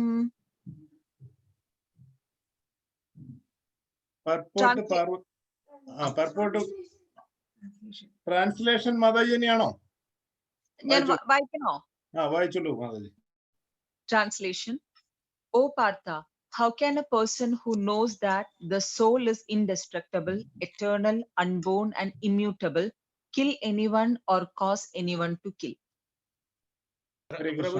പ്രഭുജീസ് മാതാജീസ് വല്ലവർക്കും മലയാളത്തിൽ വായിക്കണമെങ്കിൽ നാലും കുഴപ്പമില്ല കേട്ടോ. സോ നമ്മുടെ മലയാളം ക്ലാസ് ആയതുകൊണ്ട് വല്ലവർക്കും മലയാളം പ്രിഫർ ചെയ്യണമെങ്കിൽ മലയാളം വായിക്കാം, ഇംഗ്ലീഷ് ആണെങ്കിൽ ഇംഗ്ലീഷ് വായിക്കാം. രണ്ടും anything is okay. Hare Krishna പ്രഭുജി. അപ്പോ ഈ ശ്ലോകത്തിൽ പറയുന്നത്, O Partha, how can a person who knows that the soul is indestructible, eternal, unborn, and immutable kill anyone or cause anyone to kill? അതുകൊണ്ട് ഉദ്ദേശിക്കുന്നത് ഈ ആത്മാവ്, നമ്മുടെ ശരീരത്തിൽ കുടികൊള്ളുന്ന ആത്മാവ് നാശമില്ലാത്തവനും അതേപോലെ തന്നെ അൺബോണും. ഞാനൊരു മലയാളം ട്രാൻസ്ലേഷൻ വായിക്കാം, അതാകുമ്പോൾ കുറച്ചുകൂടെ മനസ്സിലാവും. അല്ലയോ പാർത്ഥ, ആത്മാവ് നാശമില്ലാത്തവനും അജനും പരിണാമങ്ങളില്ലാത്തവനും ആണെന്ന് അറിയുന്ന ഒരാൾക്ക് ആരെങ്കിലും കൊല്ലാനോ കൊലയ്ക്ക് പ്രേരിപ്പിക്കാനോ എങ്ങനെ കഴിയും? അതായത് ആത്മാവിന്റെ ആ സ്വഭാവത്തെ മനസ്സിലാക്കുന്ന ഒരാൾക്ക് ഒരിക്കലും മറ്റൊരാളോട് ഹിംസ നടത്തുവാനോ അല്ലെങ്കിൽ ഹിംസ ചെയ്യുന്നതിന് വേണ്ടി ഒരാളെ പ്രേരിപ്പിക്കുവാനോ സാധിക്കുകയില്ല എന്നാണ് ഈ ശ്ലോകത്തിൽ പറയുന്നത്. കാരണം ആത്മാവിന് ഇതിനുള്ള മുമ്പത്തെ ശ്ലോകങ്ങളിലെല്ലാം നമ്മൾ പഠിച്ചു. ആത്മാവിന്റെ ക്യാരക്ടറിസ്റ്റിക്സ് നമ്മൾ പഠിച്ചു. ഇപ്പോൾ പ്രഭു എക്സ്പ്ലെയിൻ ചെയ്ത ശ്ലോകത്തിൽ തന്നെ അത് നമ്മൾ കണ്ടതാണ്. ആത്മാവിന് ഒരിക്കലും ജനനമില്ലെന്നും അതിന് മരണമില്ല, അത് ഉണ്ടാവുന്നില്ല എന്നെല്ലാം പഠിച്ചാണ്. അതിനോട് അനുബന്ധിച്ച് തന്നെ ഈ ശ്ലോകത്തിലും അത് വ്യക്തമായിട്ട് പറയുന്നു. ഇങ്ങനെ ആത്മാവിന്റെ സ്വഭാവം അറിയാവുന്ന ഒരാൾക്ക് ഒരിക്കലും മറ്റൊരാളെ കൊല്ലാനോ അല്ലെങ്കിൽ കൊല്ലുവാനോ പ്രേരിപ്പിക്കാനോ സാധിക്കുകയില്ല എന്നാണ് ഈ ശ്ലോകത്തിന്റെ. ഇനി അതിന്റെ പർപ്പോട്ട്, ഭാവാർത്ഥം എന്താണെന്ന് നമുക്ക് നോക്കാം. Everything has its proper utility, and a man who is situated in complete knowledge knows how and where to apply a thing for its proper utility. ഈ ഭൗതിക പ്രകൃതിയിൽ കാണുന്ന സകലതിനും അതിൻ്റെതായ ഉപയോഗങ്ങളുണ്ട്. അപ്പോ പരിപൂർണ ജ്ഞാനത്തിലുള്ള ഒരു മനുഷ്യന് അറിയാം അത് എങ്ങനെ പ്രോപ്പറായിട്ട് ഉപയോഗിക്കണമെന്ന്. അത് ഒരു പരിപൂർണ നോളജ് ഉള്ള അല്ലെങ്കിൽ എല്ലാത്തിനെയും കൊണ്ട് അറിവുള്ള ഒരാൾക്ക് മാത്രമേ ഈ പ്രകൃതിയിൽ കാണുന്ന സകലതിനെയും പ്രോപ്പറായിട്ട് ഉപയോഗിക്കാൻ സാധിക്കത്തുള്ളൂ. എന്നാൽ അല്പജ്ഞാനികളായ ആൾക്കാർക്ക് അതിനെ പ്രോപ്പറായിട്ട് ഉപയോഗിക്കുവാൻ സാധിക്കുകയില്ല. അതുപോലെ similarly violence also has its utility, and how to apply violence rest with the person in knowledge. ഇങ്ങനെ പ്രകൃതിയിലെ സകലതിനെയും ഉപയോഗിക്കുവാൻ അറിവുള്ള നോളജ് ഉള്ള ഒരാൾക്ക് മാത്രമേ ഈ വയലൻസിനെയും പ്രോപ്പറായിട്ട് യൂസ് ചെയ്യാൻ പറ്റത്തുള്ളൂ. അപ്പൊ അതിന്റെ അർത്ഥം വയലൻസിനെയും നമുക്ക് പ്രോപ്പറായിട്ട് യൂസ് ചെയ്യാം എന്നാണ് പ്രഭുപാദ വളരെ മനോഹരമായിട്ട് ഈ പർപ്പോട്ടിൽ പറഞ്ഞിരിക്കുന്നത്. അത് ഈ നോളജബിൾ ആയിട്ടുള്ള ആളിനെ ഇത് പറ്റത്തുള്ളൂ. നോളജബിൾ എന്ന് പറയാൻ ഈ മെറ്റീരിയൽ നോളജ് അല്ല ഉദ്ദേശിക്കുന്നത്, ആത്മീയ ജ്ഞാനം തന്നെയാണ്.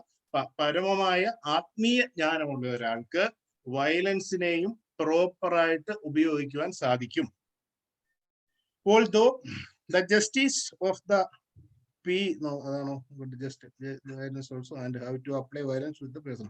Although the justice of the peace awards capital punishment to a person condemned for murder, the justice of the peace cannot be blamed because he orders violence to another person according to the code of justice. സമൂഹത്തിന് ഒരു കൊലപാതകി, ഇതിന് ഉദാഹരണമായിട്ട് പറയുന്നത്, ഒരു murder commit ചെയ്ത ഒരാളെ judge capital punishment, അതായത് തൂക്കിക്കൊല്ലാൻ വിധിക്കും. ശരിക്കും ജഡ്ജി അവിടെ ഒരു വയലൻസ് ആണ് കാണിക്കുന്നത്. ഒരു വയലൻസ് ഒരു സമൂഹത്തിൽ സംഭവിച്ചു. ആ വയലൻസിനുള്ള പണിഷ്മെന്റ് എന്ന നിലയിൽ ജഡ്ജിയും അതേ വയലൻസ് തന്നെയാണ് കുറ്റം ചെയ്ത ആളിന് മേൽ ചെയ്യുന്നത്. കാരണം അയാളെ ക്യാപിറ്റൽ പണിഷ്മെന്റിന് വിധിക്കുകയാണ്, തൂക്കിക്കൊല്ലാൻ വിധിക്കുകയാണ്. എന്നാൽ ഇതിന്റെ പേരിൽ ജഡ്ജിയെ നമുക്ക് കുറ്റപ്പെടുത്തുവാൻ സാധിക്കുകയില്ല. കാരണം അയാൾ ഇത് ചെയ്യുന്നത് നിലവിലുള്ള ഒരു നിയമത്തിന്റെ അടിസ്ഥാനത്തിലായിരിക്കും. ഒരു ജസ്റ്റിസ് നടപ്പിലാക്കാൻ വേണ്ടിയാണ് അദ്ദേഹം ഇത് ചെയ്യുന്നത്. ആ നിയമത്തിൽ പരിപൂർണമായ അറിവുള്ള ഒരാളാണ് ഈ ജഡ്ജി. ആ അറിവുള്ള അയാളുടെ നോളജ് ഉള്ളത് കൊണ്ടാണ് അയാൾ ഒരു കുറ്റം ചെയ്തതിന് ശിക്ഷയായിട്ട് അയാൾക്ക് ക്യാപിറ്റൽ പണിഷ്മെന്റ് കൊടുക്കുന്നത്. അപ്പൊ അതുകൊണ്ട് നമുക്ക് ആ ജഡ്ജിയെ ഒരു കാരണത്താലും കുറ്റപ്പെടുത്താൻ സാധിക്കുകയില്ല. കാരണം അയാള് വയലൻസ് ചെയ്തു എന്ന് നമുക്ക് പറയാൻ സാധിക്കുകയില്ല. ഇതുപോലെ തന്നെ ഇത് ആദ്യം പ്രഭുപാദർ പറഞ്ഞിരിക്കുന്നതിന് ഒരു ഉദാഹരണമായിട്ടാണ് പറഞ്ഞിരിക്കുന്നത്. ഇതുപോലെ നോളജബിൾ ആയിട്ടുള്ള ആളിന് ഈ മെറ്റീരിയൽ വേൾഡിലായാലും എന്തിനേയും പ്രോപ്പർ ആയിട്ട് യൂസ് ചെയ്യാൻ സാധിക്കും. ഇവിടെ ജഡ്ജി അതാണ് ചെയ്തത്. അദ്ദേഹത്തിന് നിലവിലുള്ള നിയമസംഹിത അറിയാം. അതുകൊണ്ട് തന്നെ അദ്ദേഹം ആ നിയമത്തിനുള്ളിൽ നിന്നുകൊണ്ട് കുറ്റം ചെയ്ത ഒരാളെ ആണ് ശിക്ഷിക്കുന്നത്. അപ്പോൾ ആ വയലൻസിനെ അയാൾ അവിടെ പ്രോപ്പർ ആയിട്ടാണ് ഉപയോഗിക്കുന്നത്. In Manu Samhita, the law book for mankind, it is supported that a murderer should be condemned to death so that in his next life he will not have to suffer for the great sin he has committed. Manu Samhitaiലും ഇത് തന്നെ പറയുന്നുണ്ട്. അതായത് ഈ material വേൾഡിൽ നമ്മൾ ചെയ്തിട്ടുള്ള ഒരു തെറ്റ് ചെയ്തിട്ടുണ്ട് എങ്കിൽ അതിനുള്ള ശിക്ഷ നമുക്ക് ഇവിടെ തന്നെ നമ്മൾ അനുഭവിക്കേണ്ടതാണ്. അങ്ങനെ അനുഭവിച്ചില്ലെങ്കിൽ ഉറപ്പായിട്ട് നമ്മുടെ അടുത്ത ജന്മത്തിൽ നമുക്ക് ആ ശിക്ഷ അനുഭവിക്കേണ്ടതായിട്ട് വരും. അതുകൊണ്ട് ഒരു തെറ്റ് ചെയ്യുന്നയാൾക്ക് ആ ശിക്ഷ കൊടുക്കുക എന്ന് പറയുന്നത് വളരെ പ്രോപ്പറായിട്ടുള്ള കാര്യമാണ്. അത് പ്രകൃതിയുടെ നിയമമാണ്. അല്ല എങ്കിലും നെക്സ്റ്റ് ജന്മത്തിൽ അയാൾ ഉറപ്പായിട്ട് അതിന്റെ ഭവിഷ്യത്ത് അല്ലെങ്കിൽ അതിന്റെ ആ റിയാക്ഷൻ അനുഭവിക്കേണ്ടതായിട്ട് വരും. Therefore, the king's punishment of hanging a murderer is actually beneficial. Similarly, അപ്പൊ അതുകൊണ്ട് പറയുന്നത് ഒരു കൊലപാതകം ചെയ്ത ഒരാളെ തൂക്കിക്കൊല്ലുക എന്ന് പറയുന്നത് ശരിക്കും ആ തൂക്കിലേറ്റപ്പെടുന്നവനും ആ കുറ്റം ചെയ്തവനും വളരെ ബെനിഫിഷ്യലാണ്. കാരണം ഈ ജന്മത്തിൽ തന്നെ അയാൾ ചെയ്ത പാപത്തിനുള്ള ഫലം അയാൾ അനുഭവിക്കുകയാണ് ചെയ്യുന്നത്. അല്ല എങ്കിൽ നെക്സ്റ്റ് ജന്മം വരുമ്പോൾ തീർച്ചയായിട്ടും ഈ ഒരു കൃത്യത്തിനുള്ള മുൻ ജന്മത്തിൽ ചെയ്ത ആ പാപകർമ്മത്തിനുള്ള ഫലം അയാൾ അനുഭവിക്കേണ്ടതായിട്ട് വരും. Similarly, when Krishna orders fighting, it must be concluded that violence is for supreme justice, and thus Arjuna should follow the instruction, knowing well that such violence committed in the act of fighting for Krishna is not violence at all, because at any rate the man or rather the soul cannot be killed. അപ്പൊ അതുകൊണ്ട് തന്നെയാണ് ഭഗവാൻ ഇവിടെ അർജുനോടും പറയുന്നത്, നീ കൗരവർക്കെതിരെ അല്ലെങ്കിൽ അധർമ്മത്തിനെതിരെ യുദ്ധം ചെയ്യണമെന്ന്. കാരണം ഇവിടെ വയലൻസ് ഉപയോഗിക്കുന്നത് അധർമ്മത്തിനെതിരെയാണ്. അതുകൊണ്ട് വയലൻസ് ഉപയോഗിക്കാം. അതേപോലെ തന്നെ ഈ മെറ്റീരിയൽ വേൾഡിൽ അധർമ്മികളായിട്ടുള്ള കൗരവര് ചെയ്തിട്ടുള്ള തെറ്റുകൾക്കൊക്കെ ഒരു പണിഷ്മെന്റ് കൂടി, അവർക്ക് കൊടുക്കുന്ന ഒരു ബെനിഫിറ്റ് കൂടിയാണ് അവരെ യുദ്ധം ചെയ്ത് തോൽപ്പിച്ച് കൊല്ലുക എന്നതിലൂടെ അർജുനൻ അവർ ചെയ്ത പാപകർമ്മത്തിനുള്ള ഒരു പണിഷ്മെന്റ് ആണ്. അത് ശരിക്കും അവർക്ക് ബെനിഫിഷ്യൽ ആണ്. അതുകൊണ്ട് തന്നെയാണ് ഭഗവാൻ അർജുനനെ വയലൻസ് പ്രയോഗിക്കാൻ ഇവിടെ പ്രേരിപ്പിക്കുന്നത് തന്നെ. കാരണം ഇവിടെ അതുകൊണ്ടാണ് ജ്ഞാനമുള്ള ഒരാൾ ഇത് ഉപയോഗിക്കണമെന്ന് പറയുന്നത്. കാരണം ഭഗവാനാണ് ഇത് ഉപദേശിച്ചു കൊടുക്കുന്നത് അർജുനന്. അപ്പൊ ഭഗവാന്റെ ജ്ഞാനത്തെ കുറിച്ച് നമുക്ക് സംശയിക്കേണ്ട കാര്യമില്ല. ഈ ജ്ഞാനത്തിന് ഒരു ഇത്തിരി കുറവ് നമുക്ക് തോന്നിക്കുന്ന അർജുനനാണ് ഈ ജ്ഞാനം ഉപദേശിച്ചു കൊടുക്കുന്നത്. അതുകൊണ്ട് അർജുനനോട് പറയുന്നു ഇത് അവർക്ക് ബെനിഫിഷ്യൽ ആകും, അതുകൊണ്ട് നീ അവരോട് യുദ്ധം ചെയ്തുകൊള്ളൂ എന്ന് അതുകൊണ്ടാണ് പറയുന്നത്. അടുത്ത ലൈൻ.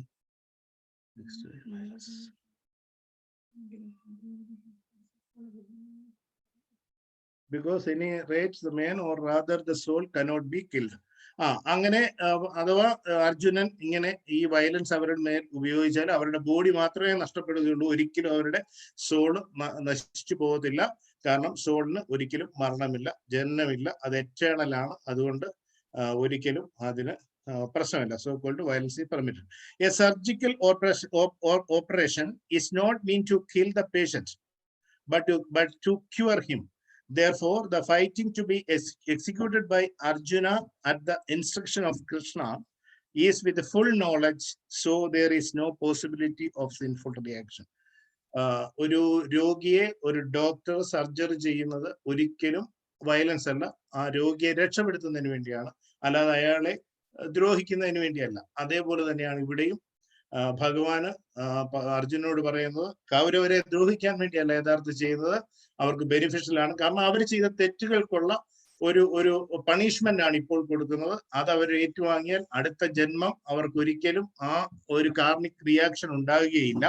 അതുകൊണ്ട് കൃഷ്ണ ഭഗവാന് അത് ഫുൾ നോളജോടുകൂടി, ആ ആത്മീയ അറിവോടുകൂടി തന്നെയാണ് ഈ കാര്യം അർജുനനോട് പറയുന്നത്. അതുകൊണ്ട് സിൻഫുൾ റിയാക്ഷനെ കുറിച്ച് അർജുനന് യാതൊരു വിധത്തിലും ചിന്തിക്കേണ്ട കാര്യമേ ഇല്ല. അതായത് ആത്മാവ് മരിക്കുകയോ ജനിക്കുകയോ ഒന്നും ചെയ്യുന്നില്ല.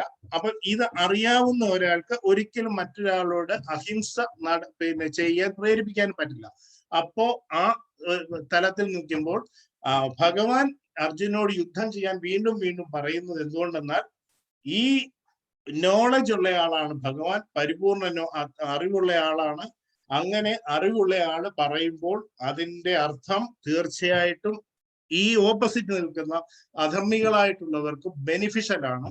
കാരണം ഈ ജന്മത്തിൽ തന്നെ അവരുടെ കർമ്മത്തിനുള്ള ഫലം അവർക്ക് കിട്ടുന്നു. അതുകൊണ്ട് നെക്സ്റ്റ് ജന്മത്തിൽ അവരതിന്റെ അനുഭവിക്കേണ്ടതായിട്ട് വരില്ല. അതിനാല് അർജുനനോട് ധൈര്യമായിട്ട് യുദ്ധം ചെയ്തു, ഇതും കൊണ്ട് യാതൊരു വിധമായ സിൻഫുൾ റിയാക്ഷനും നിനക്കുണ്ടാവില്ല എന്നുമാണ് ഇതിൽ പറഞ്ഞിരിക്കുന്നത്. ഹരേ കൃഷ്ണ. ഹരി ബോൾ. യെസ് പ്രഭുജി, ചോദിക്കാം. ചോദ്യം പ്രഭു ചോദിച്ചോളൂ. ഒരു സംശയമുണ്ടോ? ഓക്കെ, ചോദിച്ചു.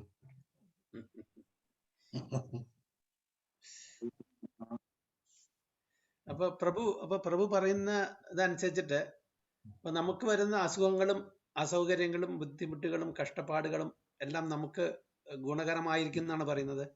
എങ്ങനെ നമ്മൾ എടുക്കേണ്ടത്? പ്രഭുജി, തീർച്ചയായിട്ടും ഇത് വെച്ചുള്ള ചെറിയ അറിവ് വെച്ച് പറയുകയാണ്. തീർച്ചയായിട്ടും ഗുണകരമാണ്. കാരണം നമുക്ക് വരുന്ന രോഗങ്ങളും കാര്യങ്ങളും എല്ലാം തന്നെ നമ്മളുടെ മുൻ ജന്മത്തിൽ ചെയ്തിട്ടുള്ള പല കർമ്മങ്ങളുടെയും ഫലമാകാം. അത് ആ രോഗങ്ങൾ വന്നു മാറുക എന്ന് പറയുമ്പോൾ ആ ഒരു കർമ്മത്തിന്റെ റിയാക്ഷൻ വന്നു മാറുകയാണ്. അപ്പൊ അതിനെ ആ ഒരു അറിവോടുകൂടി ജ്ഞാനത്തോടു തന്നെ നേരിടുക എന്നുള്ളതാണ് എനിക്ക് മനസ്സിലാക്കാൻ കഴിഞ്ഞിട്ടുള്ളത്. അപ്പൊ നമുക്ക് എത്ര പെട്ടെന്ന് കൂടുതൽ ഇത് വരാന്ന് പറഞ്ഞാൽ അത്രയും നമ്മുടെ കർമ്മഫലം തീർച്ചയായിട്ടും എത്രയും കൂടുതൽ ദുഃഖം അല്ലെങ്കിൽ നമുക്ക് ബോഡിലി പ്രോബ്ലംസ് ആയാലും മെന്റലി ഉള്ള ഇഷ്യൂസ് ആയാലും അത് കൂടുതൽ വരിക എന്ന് പറഞ്ഞാൽ നമ്മുടെ പാപകർമ്മങ്ങൾ അത്രയും കുറഞ്ഞു വരുന്നു എന്നാണ് എന്റെ അർത്ഥം. ചില ആൾക്കാർ പറയുന്നു നമ്മുടെ കൃഷ്ണ കോൺഷ്യസിന് വന്ന ശേഷം നമുക്ക് കൂടുതൽ പ്രശ്നങ്ങളാണ്. ഇതിനു മുമ്പ് കൃഷ്ണ കോൺഷ്യസിന് വരുന്നതിന്റെ മുമ്പ് ഒരു പ്രശ്നം ഉണ്ടായിരുന്നില്ല. കൃഷ്ണ കോൺഷ്യസിന് വന്നു നമുക്ക് പ്രശ്നങ്ങൾ കൂടി, ഒരുപാട് അസൗകര്യങ്ങള് അസുഖങ്ങളൊക്കെ കൂടി. എന്താണ് അതിന്റെ അപ്പൊ എങ്ങനെ അത് പറഞ്ഞ് മനസ്സിലാക്കി കൊടുക്കാൻ പറ്റും? അത് ഭഗവാൻ നമ്മളെ കൂടുതൽ അറിയുന്നു. അത് തന്നെ കാര്യം.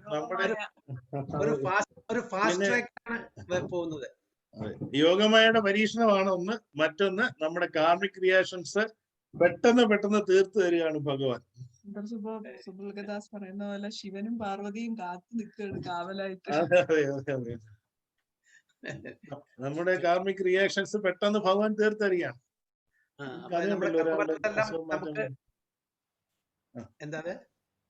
അല്ല, ഒരാളുടെ അസുഖം മാറാൻ ഭഗവാന്റെ വളരെ ഭക്തനായ മറന്നുപോയി ആളാര് വളരെ ഭക്താണ്. അവസാനം ഭഗവാൻ ചെന്ന് പറയുന്നുണ്ട്, നിന്റെ രോഗം വേണേ മാറ്റിത്തരാം, പക്ഷെങ്കിൽ അടുത്ത ജന്മം നീ ഈ രോഗം അനുഭവിക്കേണ്ടതായിട്ട് വരുമെന്ന് പറയുന്നുണ്ടല്ലോ. വില്ലുമംഗലം ഠാക്കൂറിന്റെ വയറുവേദന ആയിരിക്കും. അതെ, ഈ രോഗം അതിനു വേണ്ടി മാത്രം തന്നെ ഒരു ജന്മം അടുത്തായിട്ട് എടുക്കേണ്ടതായിട്ട് വരും എന്ന് ഭഗവാൻ പറയുന്നുണ്ട്. അത് ഇവിടെ ഏതൊരു ക്ഷേത്രവുമായിട്ട് ബന്ധപ്പെട്ടുള്ളൊരു ഐതിഹ്യമായിരുന്നു. അപ്പോ എന്തെങ്കിലും ക്വസ്റ്റ്യൻ ഉണ്ടെങ്കിൽ ചോദിക്കാം, എന്തെങ്കിലും കമന്റ് ചെയ്യാം. സിമി മാതാജി എന്തെങ്കിലും പറയാനുണ്ടോ? ഹരിബോൾ. ഹരേ സ്വാമി. ഹരേ കൃഷ്ണ. ഹരേ കൃഷ്ണ. പ്രഭുജി, ധർമ്മ സംസ്ഥാപനായ സംഭവാമി യുഗേ ഭഗവാൻ എല്ലായിടത്തും ധർമ്മ സംസ്ഥാപനമായിട്ട് വരുന്നുണ്ട്. വിനാശായ ചതുഷ്കൃത, അതായത് ദുഷ്ടങ്ങളെ നശിപ്പിക്കാൻ ഭഗവാൻ വരുന്നുണ്ട്. അങ്ങനെ ഭഗവാൻ ഒത്തിരി രാക്ഷസന്മാർക്കും അസുരന്മാർക്കും മോക്ഷം കൊടുക്കുന്നുണ്ട് ഭഗവാന്റെ കൈകൊണ്ട് തന്നെ. പക്ഷെ ഇവിടെ കുരുക്ഷേത്രത്തില് മരിച്ചു വീണ എല്ലാവർക്കും കിട്ടിയ ആ സായുജ്യം, അത് ഭഗവാന്റെ കൈകൊണ്ട് മരിക്കുന്നതിന്റെ അത്രയും മതി.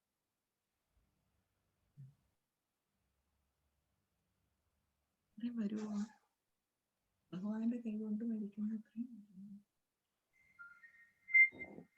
ഭഗവാന്റെ കൈകൊണ്ട് മരിക്കുന്നതിൽ അത്രയും വരുമോ ഉദ്ദേശം?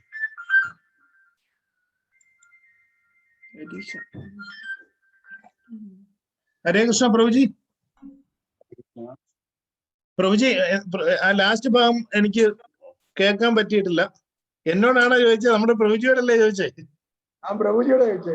Okay. Hare Krishna, Hare Krishna. Thank you പ്രഭുജി.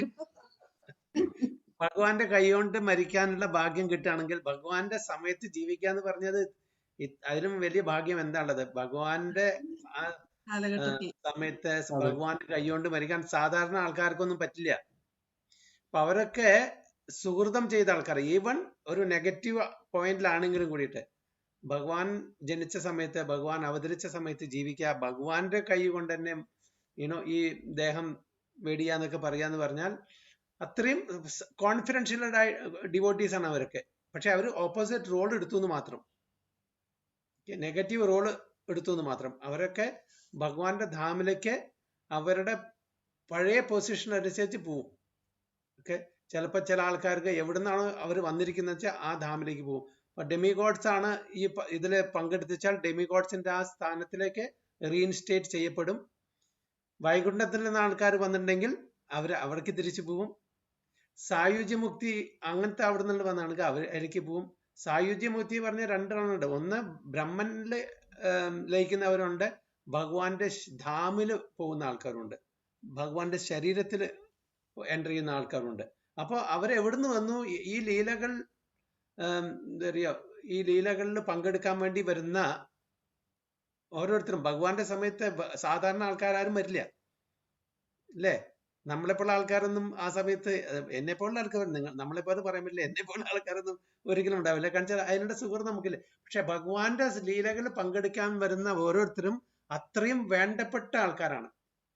അത് ഫേവറബിൾ ആണെങ്കിലും ശരി, അൺഫേവറബിൾ ആണെങ്കിലും ശരി, നമ്മുടെ അപ്പിയറൻസ്, നമ്മുടെ പോയിന്റ് ഓഫ് വ്യൂ ചിലപ്പോൾ അത് അൺഫേവറബിൾ ആയിരിക്കും. Bhishma Pitamah for example unfavourable ആയിട്ടുള്ള ഒരു സിറ്റുവേഷനിൽ നിന്ന്, പക്ഷേ is not a ordinary person, is a mahajana. അപ്പൊ അവർക്കൊക്കെ തീർച്ചയായിട്ടും they will be reinstated in their original constitutional position. Very good. Okay, Hare Krishna. Yes, anything? അപ്പൊ എങ്ങനെയെങ്കിലും ഈവൻ ശ്രീമദ് ഭാഗവതത്തിൽ തന്നെ പറയുന്നുണ്ട്, അതായത് നമ്മള് ഫേവറബിൾ ആണെങ്കിലും ശരി, അൺഫേവറബിൾ ആണെങ്കിലും ശരി, എങ്ങനെയെങ്കിലും ഭഗവാനെ ഓർത്തുകൊണ്ടിരിക്കുക.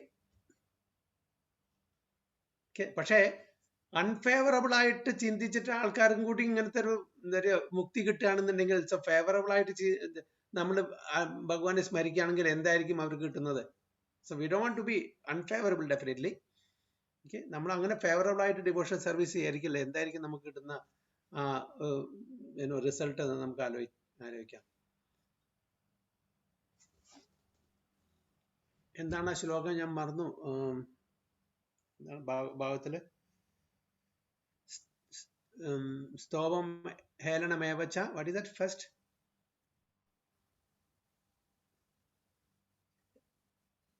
അത് പരിഹാസിച്ചിട്ടും കളിയാക്കിയിട്ടും എങ്ങനെ നമ്മൾ ഭഗവാനെ പേടിച്ചിട്ടും ഓർമ്മ വരുന്നുണ്ട്. നമ്മുടെ പിന്നെ സെർപ്പന്റ് കാളിയ ആ പത്നിമാര് പ്രാർത്ഥിക്കുമ്പോൾ പറയുന്ന ഒരു ശ്ലോകം. അതായത് ഇത്രയൊക്കെ സ്തോമം ഹേളനമേവച്ച. അതിന്റെ ആദ്യത്തേക്ക് മറന്നു. ഇന്ന് വായിച്ചിട്ടുള്ളത് സ്തോമം ഹേളനം ഏവച്ച. ഫസ്റ്റ് കിട്ടുന്നില്ല. Anyway, or in a joking way, in a entertaining way, in a neglectful way, and സാങ്കേതികം പരിഹാസ്യം വ. സാങ്കേത്യം പാരിഹാസ്യം സ്തോമം ഹേളനം ഏവച്ച. പിന്നെന്താ പ്രഭു? വൈകുണ്ഠ നാമഗ്രഹണം അശേഷാഗ ഹരം വിദു. അതിന്റെ ട്രാൻസ്ലേഷൻ വായിക്കും. One who chants the holy name of the Lord is immediately freed from the reactions of unlimited sins, even if he chants indirectly to indicate something else, jokingly, for musical entertainment, or even neglectfully. This is accepted by all the learned scholars of the scriptures. അപ്പോ നമ്മുടെ കംസന് എപ്പോഴും സ്മരിച്ചുകൊണ്ടിരിക്കുന്നു. എങ്ങനെയായിരുന്നു? പേടിച്ചിട്ട് അല്ലേ? അപ്പൊ അവർക്കും നല്ലതാണ്. പക്ഷെ അവര് അൺഫേവറബിൾ വേ ആണെന്ന് മാത്രം. പക്ഷെ നമ്മള് ഡിവോട്ടീസ് ഫേവറബിൾ. അപ്പൊ നമ്മുടെ സ്ഥിതി എന്തായിരിക്കും? സോ എന്തായാലും ഭഗവാനെ സ്മരിച്ചുകൊണ്ടിരിക്കുക. അപ്പോ അതിൻ്റെതായിട്ടുള്ള ഇത് നമുക്ക് കിട്ടും. ഈവൻ അജാമിള ഇൻഡയറക്ട്ലി ആണ്. അജാമിള ഭഗവാനല്ല ഓർത്തത്, തന്റെ സ്വന്തം മകനെയാണ് ഓർത്തത്. Indirectly he called out the name of Narayana, but he got benefited. He got a second chance. Le?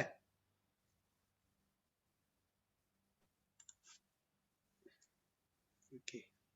Any other points? I think we'll stop here. Next class 22nd.